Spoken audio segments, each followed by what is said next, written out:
Hey there, folks.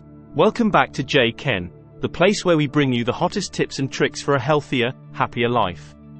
Today we've got something super important to talk about: how to eat less salt. We've all been there, right?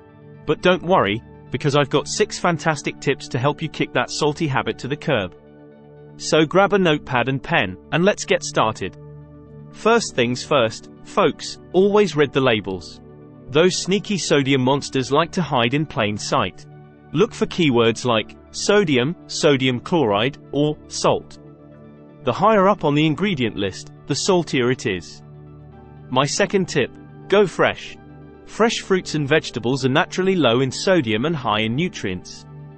Plus, cooking from scratch lets you control the salt content in your meals. Say goodbye to overly salty takeout.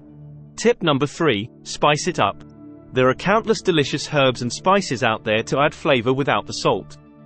Get creative in the kitchen and discover new seasonings that'll make your taste buds dance. Tip number 4: portion control. Use measuring cups to keep an eye on how much salt you're adding. You'll be surprised at how little you actually need to make your meals tasty. Next up, rinse and soak. If you use canned foods like beans or vegetables, give them a good rinse to wash away excess salt.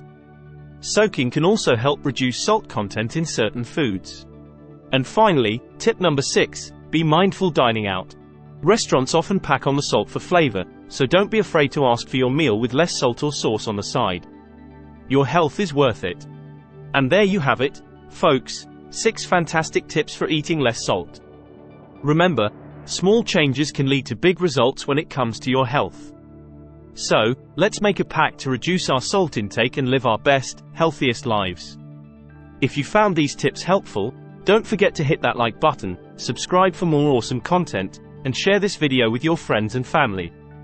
Thanks for tuning in, and until next time, stay salty, but in a good way.